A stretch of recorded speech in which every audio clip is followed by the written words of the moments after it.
Welcome into week 2 must start fantasy football wide receivers, joined by Alec. As always, I'm your host, Josh. And Alec, last week we had 4 wide receivers that went over their projections by a total of 12 points from last week, which is great because I think as every single week goes by, we were just talking about this. Every week that goes by, we have more data, we have more analytics to look at on previous performances of defenses, of snap share, of target share, everything that comes into, well, do I want to start this guy in fantasy football or not? And so in week 1 is the most difficult it will get for you and I to correctly pick these players that are going to outperform their projections. Last week, we were able to do so with hardly any data. This week we have another full weeks of data, and I think we're going to be there. So real quick before we get into this here, I do want to say we are running a giveaway on the channel. Make sure to hit that subscribe button. That's all it takes is to be subscribed. We are giving away a signed NFL jersey. Of who it is, it'll be announced at 500 subscribers, and then we'll be given away at 1,000 subscribers. Again, the only criteria is you have to hit the subscribe button. It is free, and you have a chance to win a signed NFL jersey by not signed by me, signed by the actual player. And it's going to be a pretty big player. I think you guys are going to like it. So having said that, Alec, I'll go ahead and turn it over to you. Real quick before I do that too, we had the running backs that dropped yesterday. Make sure to check out the running backs if you want to see 4 must-start running backs as well. But we have wide receivers today. I'll go ahead and send it over to you for the first one here, Alec. Yeah, so I'm going my first one here. I'm going Ricky Pearsall. So I love Ricky Pearsall this week, and I'm going to give you some reasons why. So I know you're thinking news just came out today, actually this afternoon. Kyle Shanahan said that it's a long shot for Brock Purdy to play, and Mac Jones is probably going to get the start this week. They're playing the Saints. So the Saints aren't very good. Their defense isn't too bad, but the Saints just aren't a very good football team. So I know you're thinking Mac Jones. Probably should sit Ricky Pearsall this week. So I know I'm not comparing BTJ to Ricky Pearsall here, but as the team's number one receiver in hypothetically a better scheme this year, Mac Jones, Ricky Pearsall's the number one guy. BTJ was the number one guy last year when he started for the Jags. BTJ had at least 10 targets from week 13 on. So Mac Jones loves his number one guy. Kyle Shanahan basically funnels his offense through 2 guys, whether that's CMC or George Kittle. George Kittle's out this week. So it's going to be CMC, it's going to be Ricky Pearsall, and that's it. Kendrick Bourne's going to be their number 2 receiver this week because I think Jennings is going to miss as well. If Mac Jones has 200 yards, Pearsall might have 115, 120 of those yards. Yes. It's not going to be the JSN 125 out of the 153, but it could be. It could be. It won't be because of McCaffrey's going to have his yeah. Yeah. But and what's Pearsall projected this week? So he's projected 12.7 PPR points this week. Yeah. He's got to beat that just on 6 catches for 67 yards. Yeah. I mean, that's what you're projecting him as. That's without a touchdown.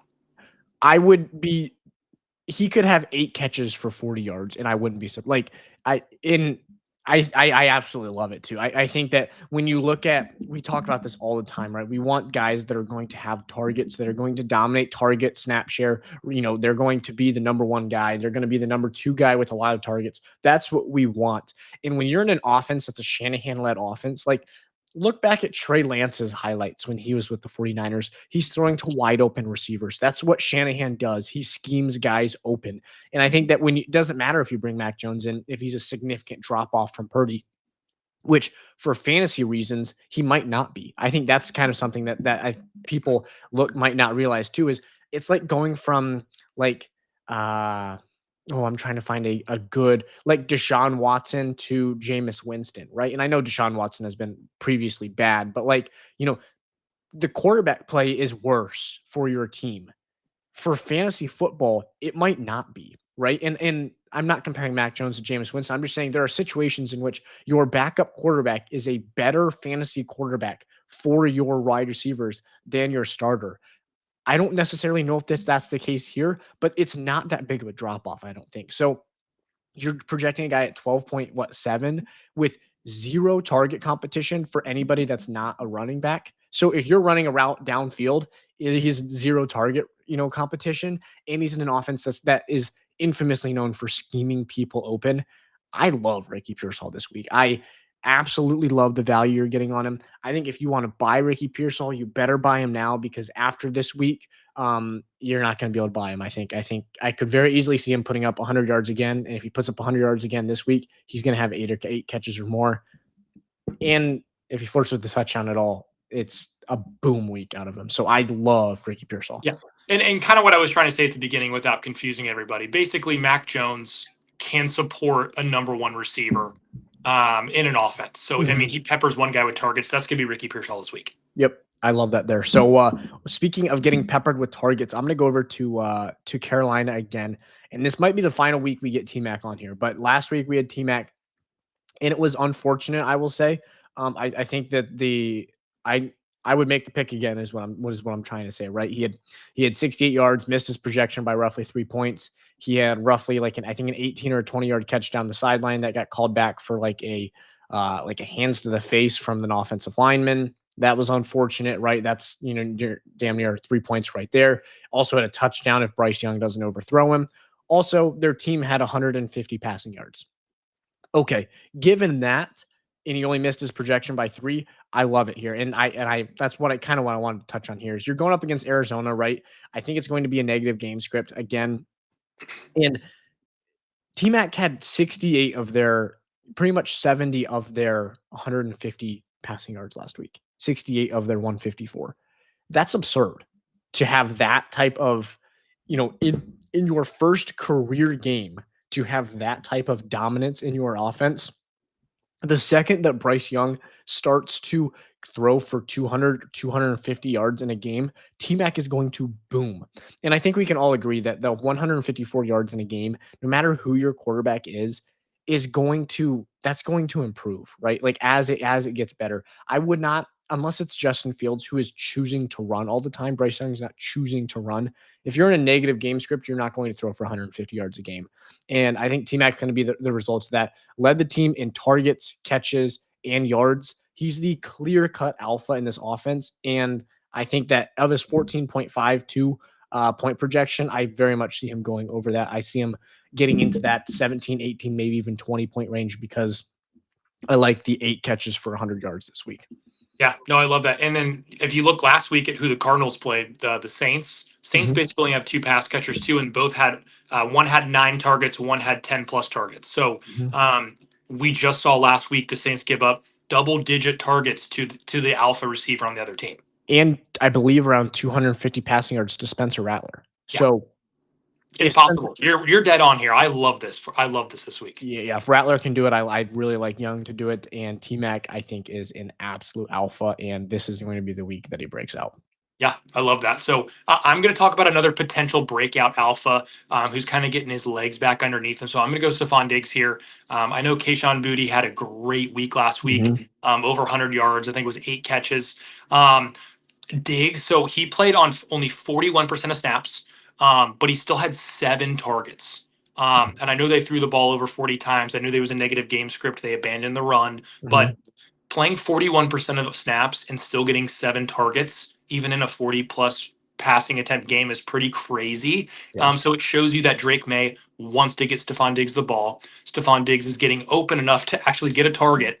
And it's only going to continue to get better for him as the season progresses. He's coming back from that ACL injury last year. It was a clean tear. He's been on track the whole year, the whole camp to kind of be ready for the start of the season. I know they're just easing him in, but he's one of these weeks you're going to be benching him and he's going to smash and you'll be like, dang, it might be time to finally put Stefon Diggs in my flex spot full time. So they have a great chance this week because we saw what we saw last week. The team they're going up against, what happened, it just got out of hand quick. So I really like Stefon Diggs this week. Yeah, I mean, if Michael Pittman Jr. is torching the Miami Dolphins defense, I really, really like it here too. I mean, I think realistically, it's just a good matchup. I mean, when you have a defense that struggled to guard Michael Pittman Jr. and Daniel Jones, I think, is probably the bigger thing to talk about here, right? Daniel Jones torched them. I mean, torched their defense. Drake May's better quarterback than Daniel Jones. Nobody's going to argue that. So I love it here. I think that the running game is going to work. The passing game is going to work too. And I think as the running game works, it allows your passing game to be significantly better, to take a play action shot that's 30 yards downfield. It allows Diggs to really excel in that too. Of just you can actually run a 20-yard dig route. And it's an option, right? Because you have the defense backed up a little bit. So I love Diggs this week. I like the points that you're making too. Of don't be scared by the snap share because he's easing his way into it, and view the good thing of 7 targets and 7 catches, or 6 catches and 7 targets in that limited snap share. You didn't bring him in to have a 40% snap share. You didn't do that. You brought him in to end up as your wide receiver one, more than likely. So I love it. Yeah, and also, kind of going off that, Kayshon Boutte, I just don't see his PFF grades weren't very good, so I wouldn't be like, kind of, oh, Boutte's just going to be the number one X receiver from here on out. Diggs is dead. Like, I wouldn't go that route yet. Right. Yeah. Yeah. I would agree with that. So the final guy here that we have is or real quick, what's Diggs projected there? Oh, he's put 11.28. Oh, geez. Yeah. So, I mean, if you just take his stats last week, he already beats the projection. I was just about to say, so you could give me the 40% snap share, and he's going to beat it. So no, I love that. So this week, the fourth and final guy we have here is Hollywood Brown versus Philly. And I understand you're going to say, Josh, they've got Quinyon Mitchell, they've got Cooper DeJean. Why would I want to start a receiver against this secondary? The reason is 16 targets in week one. That's why you want to start him. He's projected 12.52, and I think the reason it's 12.5 is because of the difficult matchup, right? Against a tough secondary. I watched last week, and the way that the Chiefs said Hollywood Brown will touch the ball a bunch meant to me it doesn't matter who you're playing when you're throwing screens in 5-yard slants. He's going to have 8 to 10 catches this week minimum. So if you're giving me that out of a receiver, yeah, I'll take the fact that you might be able to have 70 or 80 yards.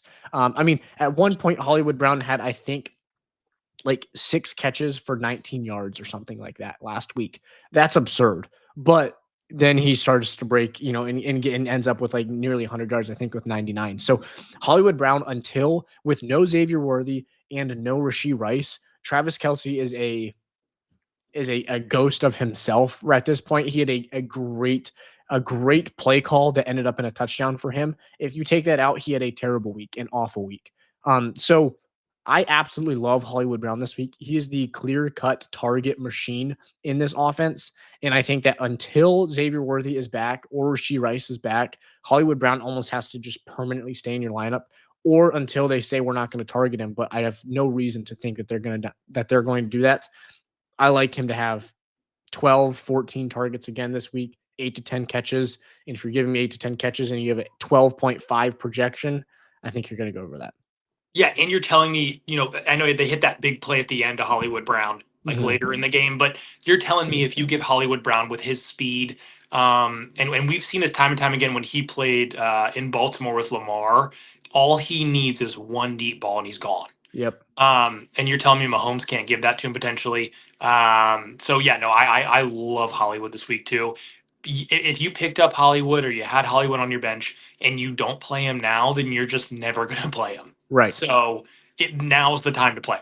Correct. If there's any week in which you're going to play them, it's going to be now. Play him. It's going to be now until Rashee Rice or Xavier Worthy's back. But I haven't seen any updates on Xavier Worthy. So that could be season long, I think. And Rashee Rice, you have another 5 weeks without him. So Hollywood Brown could realistically, if you have Rashee Rice, especially if you have Rashee Rice, Hollywood Brown could end up being like a league winner for you because he can get you into playoff contention, and Rashee Rice will take you home. So no, I absolutely love those 4 guys there, though.